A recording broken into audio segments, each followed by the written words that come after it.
Hey everybody, this is producer Eric. So, Karine wanted me to let you guys know something. Before you take any of the advice she offers on the show, please speak to your medical doctor.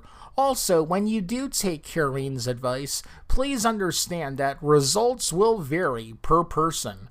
Alright, let's start the show. Hello, everybody. Welcome to Shit Isn't a Dirty Word, hosted by the ever so talented Kareen Namani. Hi, Kareen. Hi, Larry. How are you? Doing good. Hanging in there, kind of. No, it's a great day. And, on the other end of this podcast microphone is Eric Kasloff. What's up, Eric? Hey everybody, how's it going? Man, Good. I tell you, Kareen, before we get into our guest, I would like to touch on because you just had an article come out. And it's a doozy. It's with Bold Magazine. I know. I'm so excited. It's one thing to do the interview, it's another thing to actually see it out. It's like makes you feel something like, wow, big, like important. And it was really fun to read about it. It was really fun to read about myself, looking back, and I'm like, oh, wow, do I do that? Right, It's always right. great. It's honor. People are just so positive, so supportive, and it's just great. This is just the beginning. That means we're on the right path to good Yeah. health, to more knowledge. And we did focus, at least I focus on the why do I do that? It's been the question, the big question is why do I do what I do for a living? Why I'm so happy doing it and read about it. It's just amazed me Yeah. because I really do love what I do. And it's all about gut health, colonics, to bring people awareness, um, and to see the reaction on the other side. And not just the article on Bold that came out, also my book in Hebrew came out and it's on Amazon. And people were a lot of like I had a lot of support, and it was just great to see people reading in my language and actually laughing and enjoying. That means we did something good. Yeah. Yeah. And actually, what was that or what has that been like? Because for the reaction for the book being turned into Hebrew, have you gotten any kind of reaction? Yes, that people just wanted to order it. I mean, I didn't post it, and advertise it yet because I'm waiting to get my copy so I can actually put pictures because I don't even have my own copy. So, so everything will come. Stay tuned. Next week I will promote in the way that we know how to promote. And now that we talked about what I did this week, we have an amazing guest on the other side that I saw in a minute.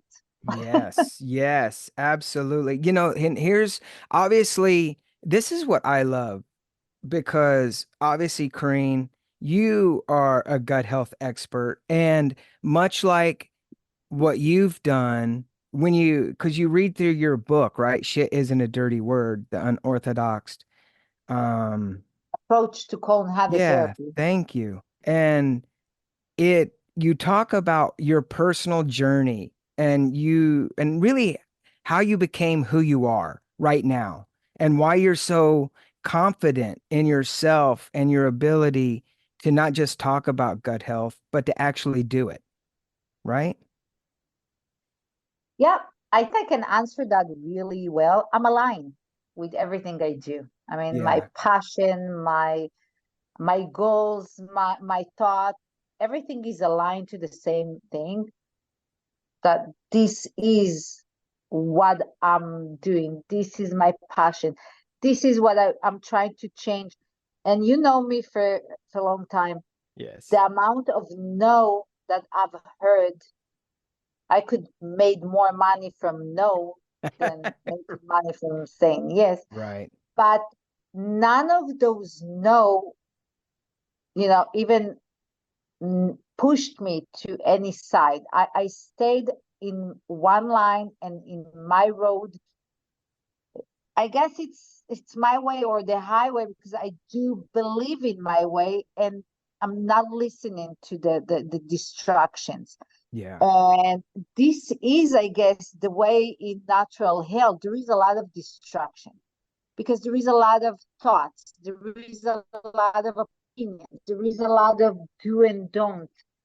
And I'm saying be good at what you do and be aligned with everything you do, and always ask the why you do what you do, because when you have that passion, people see it. They know I'm not here to sell anything. Yeah. People feel what I want them to feel, because I truly believe that everything starts and ends in our cone. I mean, we can Mm-hmm. always argue about it, but I truly believe that this is the way. It might take me a long time to get to where I want to, but because it's knowledge, it's to teach people to rethink. And that's a hard one. And our next guest is pretty much doing the same thing I do. And every natural health practitioner is teaching people to rethink what they already know. It's not that I'm doing something new. I just tune it up to people, or at least cause them to, or invite them to my world, not to be afraid of colonics, and Yeah. break every glass wall and bad thought they ever thought about natural health, because it's always going to be 50-50. Yeah. Yeah. Yeah. But our job is to teach people why. The why. When people understand why they need to do, or why they do what they need to do, it's much easier. It's Yeah. teaching. So for the long run, it's gonna sink. For Yeah. the short run, I can tell them, okay, take this vitamin. So they will take that vitamin for 1 month. But if they don't know why they're taking it, or how they will feel and how good they're gonna stop after 1 month. Yeah. But Yeah. when they understand how good it let them feel and well-being and live, Yeah. I'm sure those people will continue to take more and more, and actually listen to new stuff, because there is new stuff every couple of minutes we're talking.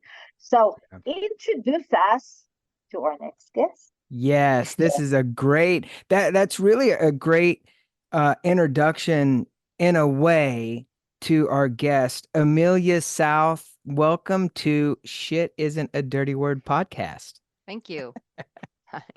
I tell you, from my standpoint, and there's so much that you have in common with Kareen, because you have a personal story. Kareen has a personal story. And I think one of the things you are and it really grabbed my attention. I don't know about you, Eric or Kareen, but Amelia, you are a professional forager. hmm And you're a practicing herbologist? Herbalist. I just say Herbalist. herbalist. I was Yeah. gonna say herbalist, but then I thought, oh no, I'm gonna go the high route, herbalist. uh, and Yep. She and is obviously, herbalist. Very uh, important to say, she is herbalist. Yeah. yeah, yes. And you live on a farm. You live on a working farm, I It's believe, a right? very, very small. So I built this farm. That my entire property is only 1.2 acres. But it was not a farm when I got it. I turned it into a farm. So I'm a millennial homesteader.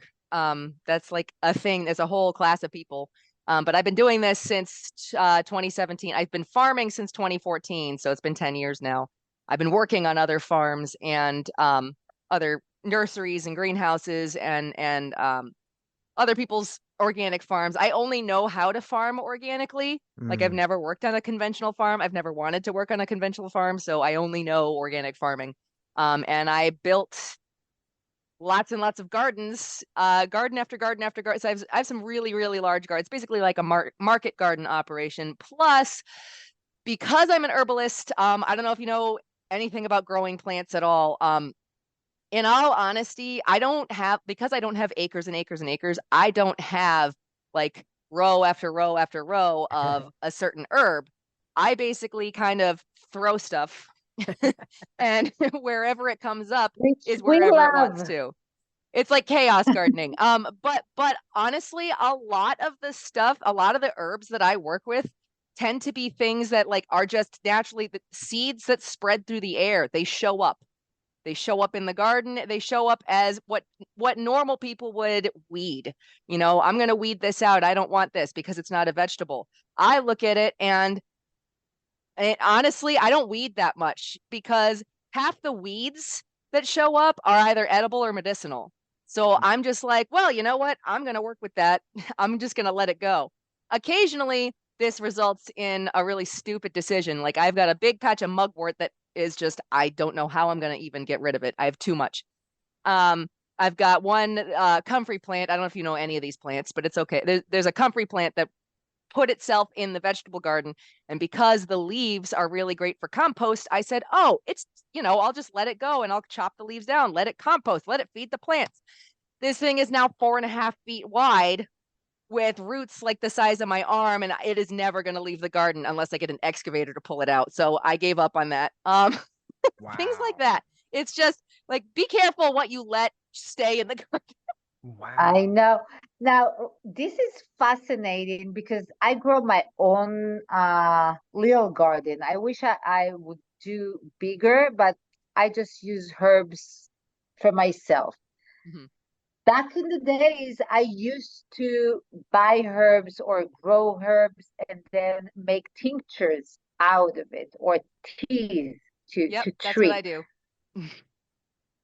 So yeah, so that was my next question is, do you make your own tinctures and give out, sell them out? I Teas, like do. I do. Because I'm not you got to be careful what you do and what you don't do with all the licensing and regulations and all that junk. laws. I'll tell you right I now, know, I most know. of my actually not most, all all of my clients don't care. Because most of them hate the government anyway, and they're like, we don't care. We know that your stuff works, and that's what we want. I'm working with herbs. I'm not working and I personally, because it's my business and I don't want to do any harm, even if it's accidental, I don't want to Of accidentally hurt course. anybody. All the herbs that I work with are the safest kinds of herbs. I don't personally And of course, make herbal I don't make herbal medicine with the variety, but like there's a handful of herbs that can kill you, and I don't work with of course, those or give them out or do sell them. them or anything like that. I just choose to play it safe. And honestly, the majority of herbs that exist are safe. There's only like a True. handful or two that are like really dangerous. And so it's not that hard to stay away from the really dangerous ones. There's Oh, so of many course. great herbs and plants that can help heal people that I don't have to like be like, oh, you have to take this one thing that could possibly kill you if you drink too many or something.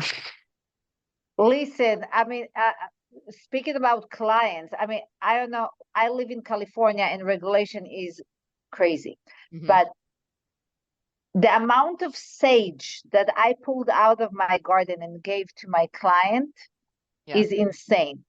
And this is just a small thing for, sore throat, Mhm. sometimes for inflammation. During COVID, I gave it so much, and it's like it's cleaning the body. And people are so amazed how those simple things that if you just put one seed, all your garden is full of sage, and you Yeah. can cook with it. I mean, Oh yeah. it's safer than anything else, and people don't know. That means again knowledge, because Mhm. there is so many herbs like rosmarines, like mint, like lemongrass. I mean, very easy one that we use, and if we really want them to work, properly, we can make them into a tea or into a tincture, depends the batch that we're, even parsley and cilantro, Oh yeah, I know. amazing for Yep. kidneys. Yep. Yeah, The one thing I so like to remind people simple is things. it's the freshness. The reason for growing it yourself or going out and foraging it yourself, because that's what I do also, is because then you know exactly where that herb came from, you know how it was grown, or you can see how fresh it is. Like even if I pick something out in the woods, I'm the one that picked it with my own two hands. I know exactly when that was harvested. Whereas when you buy something from an online retailer, I'm not saying it's bad. It's just like they can tell you a date that it was harvested, maybe. Most of the time they won't. They'll just give you an expiration date. But you can look at like a jar of, thyme or parsley or lemon balm or something that you bought from an herb shop online versus a jar of the same herb that you grew in your garden, and the color contrast is incredibly different. The stuff you grew yourself is so much brighter, more vibrant, and you can see that it's stronger medicine. And any same with Oh, for stuff that sure. you And get they work in the better. forest. I'm sorry, what was that? Yeah, and they work better. Yeah. And Oh I'm yeah, saying they they better, work better, they're obviously. stronger, absolutely. I prefer most of the tinctures that I make, I work with fresh plants. So like I pick the plant fresh and then I bring it in and I turn it into a tincture like right away because I want to harness all the good stuff while it's still fresh. There's a few herbs that you're supposed to wait until they're dry for some reason specifically, but most like probably 99% of the stuff that I make, if I'm going to make it into a tincture, it's going to be with a fresh herb. Um, so that's why a Um, lot of people get. I have customers that get upset with me. They're like, "How come you ran out of this?" And I'm like, "Because I'm picking it with my own two hands. If the thing doesn't grow anymore, I don't have any more to make, and you have to wait until next year when that thing Wow. is growing again." And so, like human being, like in especially this country, we've been yeah, conditioned Yeah. that you can buy anything you want, anytime you want, anywhere you want. Go on the internet and just buy it. And I'd have to explain to people that's not how it works. When you're harvesting things sustainably and when you're working with the seasons, it's like I can make a huge batch of something, but if enough people want to get it from me and I sell it and it's gone, that's it. It's gone Mhm. until next year. They get really yeah, I get people still right now like, well, how come when are you gonna have more? When are you gonna have more? And I'm like, when I find more, and they don't get it. So because people want instant. Yeah, instant people gratification. usually like Yep. instant. Yeah, right now, right away. It's Hmm. like, eh, it, and it's in everything in life. Also, with illnesses or Hmm. recovery, people wants to recover from 0 to 100. It doesn't matter that in between there is that time frame that our body also needs to Oh yeah. recover. Yeah, they It all want the doesn't easy take. button. So many people want the easy button, and I'm like, listen, you didn't get to where you're at overnight, so it's going to take longer than overnight to heal yourself. So many people are like, well, Story how of long is my it going to life. take to heal my gut? And I'm like, probably 6 months to a year, honestly, to heal yourself. Because it took years of abusing your body and eating crap to destroy your insides and get to the garbage self that you are right now. So it takes some time to heal. Here is my friend. Yeah. Yes, So here is my friend. That's exactly what I keep saying yeah. every hour of the day. It took you 20 years to get to Yeah. see me. It's going to take me more than 1 hour to get rid of all the shit that is inside. But let's take it to a different approach. Is um, let's say I don't have any clue about herbs. What is the 5 different herbs that you would recommend in every household that's going to be easy to grow and it's really healthy and we can use them for our gut or for our well-being before winter or during all those viruses? Um, if you Well, had to pick 5 things that people can, yeah, that people can grow on purpose. Um, so yeah, or there's for there's someone gonna be a like, little or Yeah, because there's a lot of stuff you can find like pretty much anywhere. But now remember that you're in California, I'm in Connecticut, so we're on completely opposite sides of the country. So some things that grow really well and really easily for me here might not be, able to be grown as easily for you there, and vice versa. Like you can probably grow, you could spit at sage and a bunch of sage grows up. Here, the sage, Salvia officinalis, will grow pretty easily, but at the same time, like I have to plant it and I have to make sure it's doing okay. But I can't just expect a field of it, because it's a lot more wet and humid here.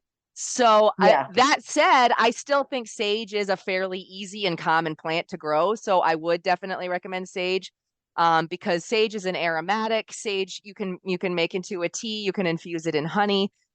You can cook with it. I cook with sage all the time. So most people only really know sage because, yeah, that's what you stuff up a turkey's butt at Thanksgiving, um, Or which is, clearing the room. yeah, or for clearing the, yes, because I make smudge bundles and incense and things like that too. But sage is fantastic and it's a good flavor. And I did a video, I think it was October last year, where it was like the season was starting to change, and I was like, I'm gonna do something with all this sage while I still have it before it goes, crappy for wintertime. And I showed people how to, because I'm on TikTok. I don't know if you guys saw that, but Oh, anyway, yeah. so I made a video of just making sage honey, and I preferred to pick the sage while it was fresh and chop it up and put it in the honey fresh. And a bunch of people were like, well, why don't you do it with dry sage, or does it work with dry sage? And I said, listen, in the middle of winter, if I need to use some of this sage infused honey, whether I'm going to eat it or put it in a cup and pour water over or make a tea or whatever, if this is at the bottom of my teacup and I drink some of it, when it's made with the dry crusty sage, it's really unpleasant going down. Whereas if I make it with the fresh Sure. sage, it tastes like you went out to your garden and picked fresh sage. It just kind of, the honey just like makes it last forever. So I said it's a preference thing for wanting to swallow something that tastes good. And that's the key with a lot of this herbal medicine stuff. There's like 1,000 different herbal remedies that taste like crap. And the key Sure. is getting something to either be able to be taken in a quick, easy form, like a pill, a capsule, or a tincture. Or if it's not, if you're going to taste it, you need to make it taste at least halfway decent most of the time, because most people are not going to want anything to do with it if it tastes like crap. So, Sure. and that's Western medicine. So anyway, sage, I would definitely say, probably chamomile. Chamomile grows really easily, and that's one that's a gut healing herb. That's a sleepy herb. Chamomile is the first herb that I like technically made into an herbal remedy, because when I had my daughter in 2009, and I don't know if anybody here has kids, but if you know anybody with a kid, when you have an Or infant, yeah, when you have an infant, you cannot give anything to an infant. Like, you can't give any kind of preparation. There's nothing you can buy at the store that is safe to give to an infant until they're at least 6 months to a year old. So when I'm running around like with my first child, colicky baby, screaming her head off at 2-3 weeks old, I didn't know what I could do. And I ended up finding out that I could make chamomile tea and try to help calm her down that way. And it calmed her down emotionally and mentally. It also calmed her stomach down and got her to stop crying so much. So chamomile is a lifesaver. You can also you can make chamomile tea like a compress and put that on your eye if somebody gets pink eye or an eye infection. Chamomile tea again is it's a nervine, so it calms you down. It helps you sleep when you make it really strong. But also it helps heal your gut inside. it's That's anti-inflammatory too. Yes, anti-inflammatory. Sorry, sometimes I have a brain fart and I can't think of the right word. But anyway, That's how you yes. have to. So chamomile is definitely one. That's great. I'm losing my earring. Thyme, THYME, the thyme as an herb. Absolutely would always grow thyme, and that is because if you get a sinus infection, or if you have a sore throat, or if you get a cold or anything like that, you can put thyme in a tea. Like, my favorite I'm sick kind of tea is some raw fresh ginger, a piece of lemon, and some thyme with like maybe some honey in it and hot water, and just let that steep, and that's going to help kick it all out of you, because Thymol is actually the name of the volatile oil in thyme, and it's antibacterial, it's antiviral, it's also going to help open up your airways. So I will do like a thyme steam where I pick thyme and I put it in a bowl and pour hot water over it, and then put your face over it. Do like the Crocodile Dundee thing with the towel and put that over, and breathe in the steam, and that helps clear all the junk and gunk out of your face. Wow. So thyme is definitely one that I would always want to This have. is amazing. This is yeah. a great tree that are easy to grow. Mhm. I'm saying even the dummy can put it, right? Very easy. And if it's a hard one for someone, they can actually buy a real, seeds already, and just make it like a nice spots, like in your garden or in your window, or Mhm. it's very, very easy. And Yeah. if someone doesn't know anything, they can always call someone like you to come do it for them. And it's so much better to use fresh herbs that you can pick all the time and actually create some good medicine, instead of popping syrups and cough medicine to Oh yeah. drink tea, inhale. I used to use the same thing for my kids when they were little. Today, when they're old, um, sometimes they don't like the taste, but hey, this Mhm. is what there is to do. And the last thing I use a lot is garlic. As a child, we used to use garlic oil for earache, Oh yep. garlic oil for sometimes for tooth, like toothache. It was Mhm. always a good numbing. It's like numbing cream. It was always, or take a clove and numb your gum. Nice. I mean, Yeah. there is so many things, little things that are so easy and they're around us. Yeah. And you don't need to be a professor to do that. And also you cook with them. I mean, we use those fresh herbs to cook. Yep. So when you hear someone say, "Oh, I'm using fresh herbs," yeah, fresh herbs are always better to use than dry ones. Yeah, but if you do And have to have them dried, it's best if you grew it yourself. If you grow it yourself and then you dry it in a of course, dehydrator, and that's good.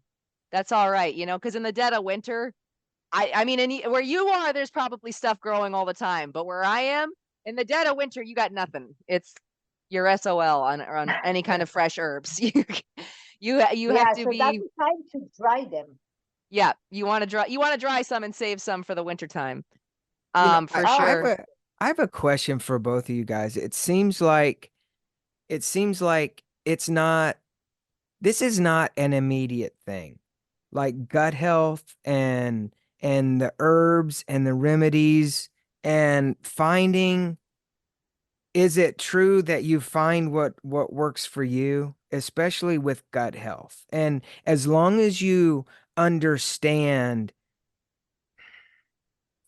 how am I trying to phrase I'll this? I'll tell you what, Larry. Yeah. There is some herbs that, especially for gut health, like for example, if someone have constipation, I will use some senna. But it depends how much senna I will use. So if it's a first aid thing, you can drink a little tea. But if you're converting it to every day, you create a laxative. And this is not what you want to use. But if you already chose a laxative, use real one, not something that involve any chemical in. Right. So Yeah, you can use. I usually try to get people to not be on a laxative for very long if they need it at all. It's like an emergency kind of thing, because if you start taking something, even if it's an herb, if you're taking something all the time as a laxative to force yourself to poop, it basically It's not gonna work. weakens all the muscles down there. And then Mm. eventually It they won't contract anymore and be able to push your own poop out. And that's a big problem. So it's like an emergency kind of situation. Like if somebody's really that bound up all the time, I try to figure out what can we do to change your diet, what's going on in the inside of your body that we can start making poop again and Yeah. stop having that problem, because that's not, it's not good to be bound up all the time. True. Everything that we overuse is not gonna work. I mean, at the end of the day, if we're gonna drink Senna all the time, our colon gonna stop to contract or over contract, and it's not gonna work. It's gonna drain water. The same way go to valeriana. Valeriana is like it's a herb that helps you to calm down, to sleep. Now, if you're gonna use too much of it, same thing, it's gonna stop to work out. Now, we know valeriana is Valium. That's the medicine when they add It's chemical. valerian root. There's actually, a lot of people have asked me, I'm growing it again this year just because I've got so many people asking me about it. But people have asked me like, whoa, what about valerian? Can I take valerian? Because a lot of people have sleep problems. And first off, you want to get to the root cause of, like, there's usually like a hormone imbalance or something going on, instead of just saying, oh, just take this herb, because, an herb is still just going to stop your symptom. It's not necessarily going to fix the problem. But valerian is fun because there's about like 10% of the population that have the opposite reaction to valerian. So valerian's supposed to calm you down and make you sleepy, and there's 10% of the population takes valerian and they get wired. So I usually like shy away from giving people valerian because I'm like, just in case, I want to let you know you might be wired as hell all night and this is going to be a problem. There's a very small chance. So that's like a warning I give people. It's the same thing with ashwagandha. Like, every time I've ever had an issue, if I get stressed out or if I, talking about hormone issues, people ask me about ashwagandha. Do you want to take ashwagandha? And I'm like, I personally can't take ashwagandha. Wires me.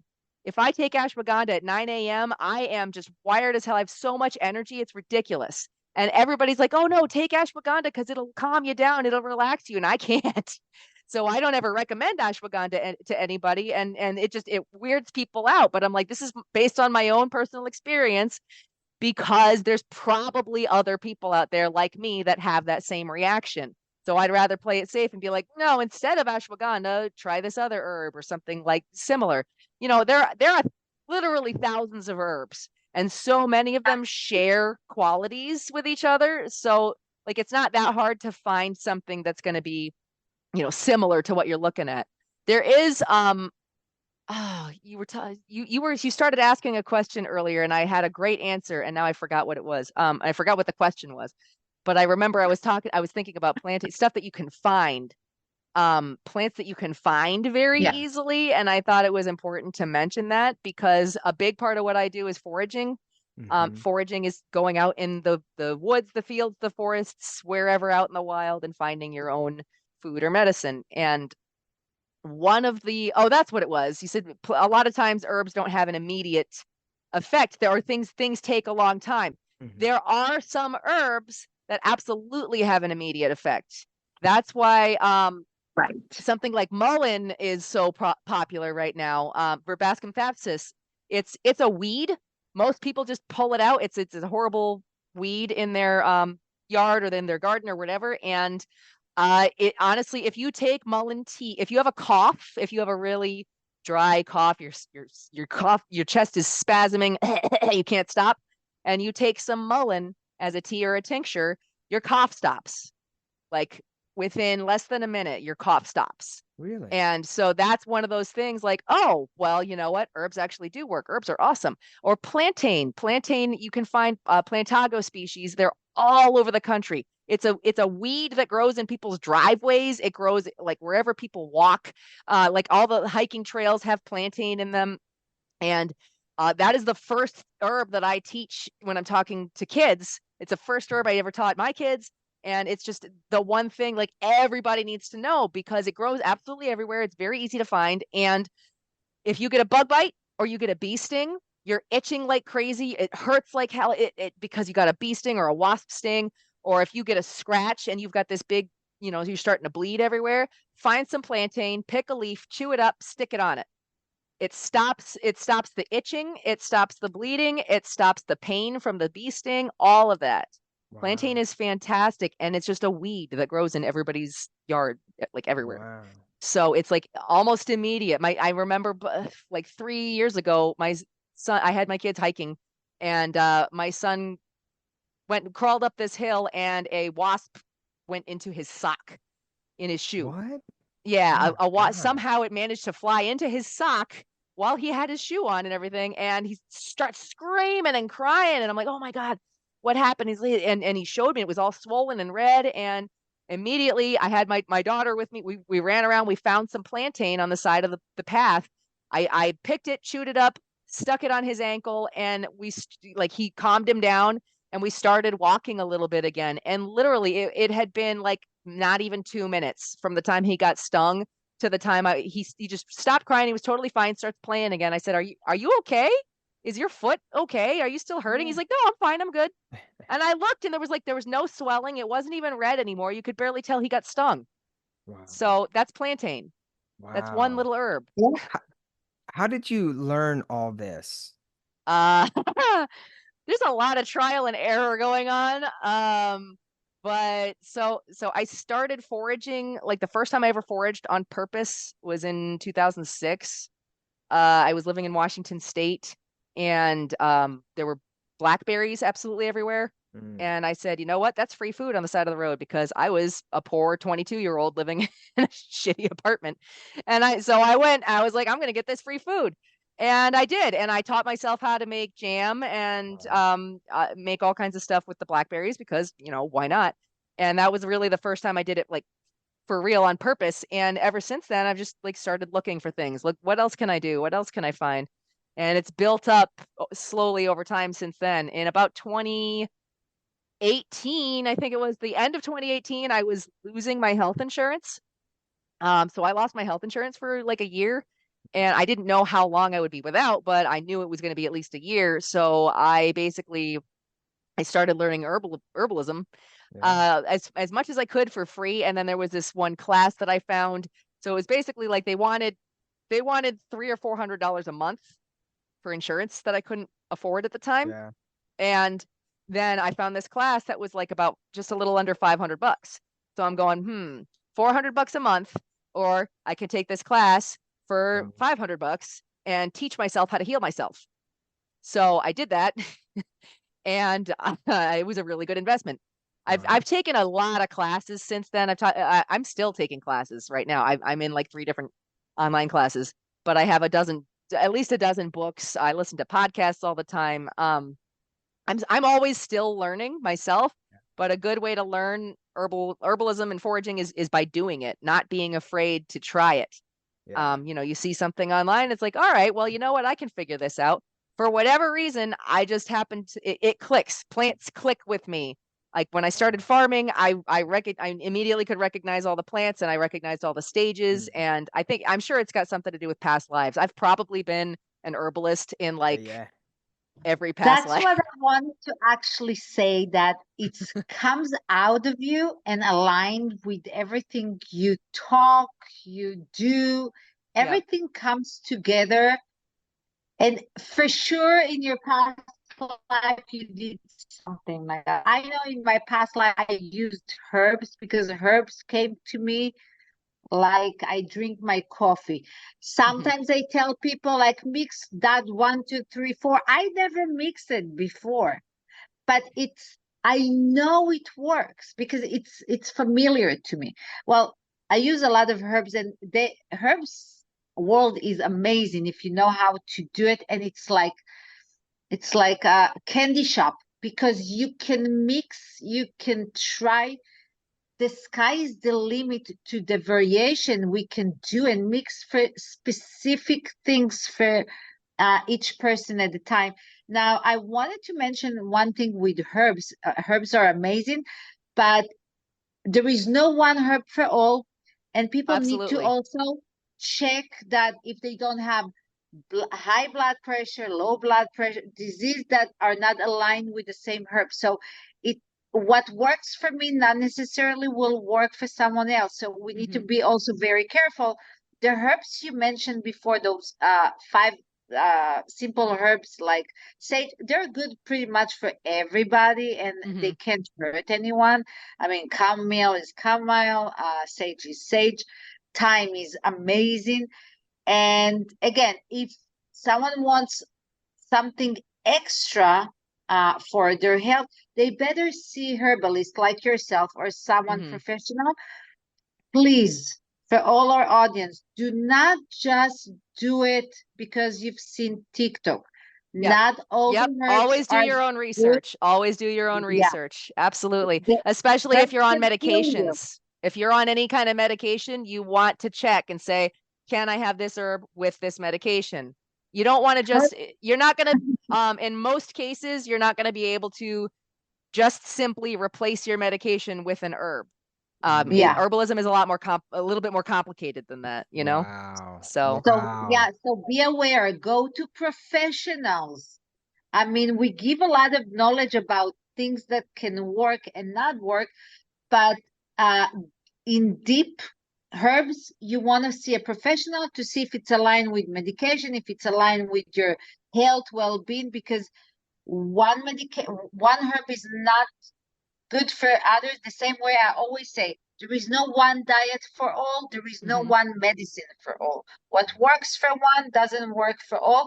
There is some similar things that can work for all, but they're not there to solve a problem. They're there to help maintain better health, because it's more than just using a herb. And as you know, grandma medicine was there 6,000 years ago, still here today.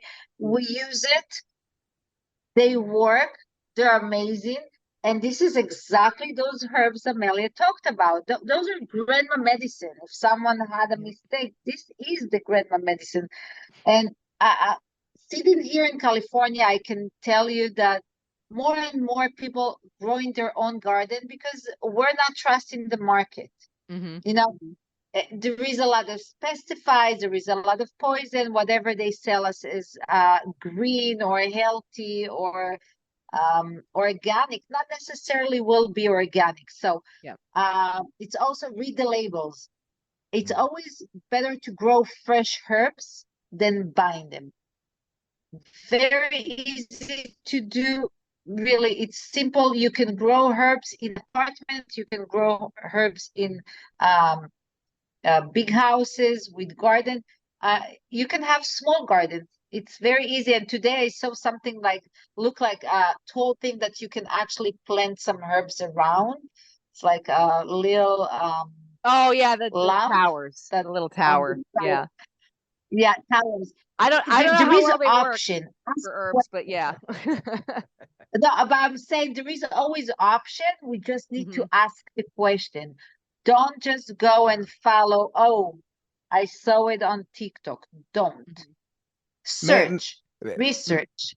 Maybe if we are able to get back together on a podcast, maybe that's one thing to talk about, because there's so much knowledge, and I use air quotes around knowledge when it comes to social media. Everybody's an expert. Oh and yeah, I get people correcting me constantly, and they're very, very wrong. Right. You know, you end up in an argument with somebody, and it's like, Right. hello, why are you Yeah. trying to teach people something that's very wrong? So Yeah. I always have to make a post every now and then, say, remember to do your own research. Right. And I do on my own, I guess, tooting my own horn. Occasionally I get somebody that comes in there, the comment section, is like, but Amelia, you've never steered me wrong. You've always been right before. And I'm like, well, thank you.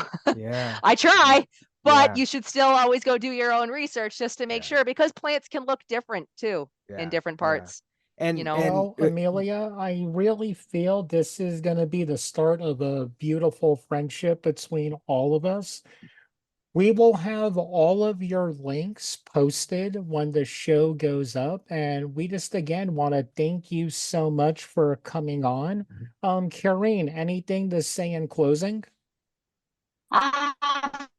First of all, Amelia, our world is so big, and there's so many Karine, variety of so many things. Karine, you were breaking up there, so I'm going to give you 5 seconds, and then when I point, say what you just said again. And 5, Okay. 4.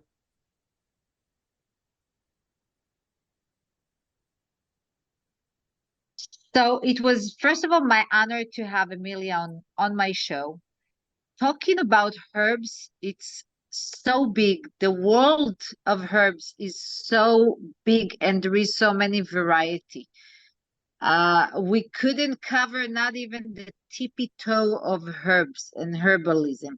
This is just to give a little glimpse of what is it and how we can use simple things. I would love to meet with Amelia for another podcast, maybe talking about how can we recognize something that is good for us, or some tips for the spring cleans, or some changes that we have with, with allergies and stuff, because there is things people need to hear more about. Yep. And it's always great to have an expert. And remember, people, nothing is new. We're just sharing and caring about it. We share information that is more accurate and bring it to the front of the stage. So to give you more knowledge about it. So as much as I love to talk about herbs, it's like it will take us years to cover everything. Amelia, how can you wrap it up with some tip to the Uh, audience or oh boy. something? There's so much. There's so much. Thank you for having me. I'm gonna wrap you up, but just because if you want to follow me on social media, sometimes it's great, sometimes it's just weird people. But on TikTok, I'm at the original Meal Chan. Hopefully, they'll have my link up in the description. And that's the only weird name, and it's because when I started TikTok, I didn't plan on having a professional TikTok. I was like, I'm just looking at stupid crap on TikTok, and now a lot of people follow me, so I can't change my name because it'll confuse everybody.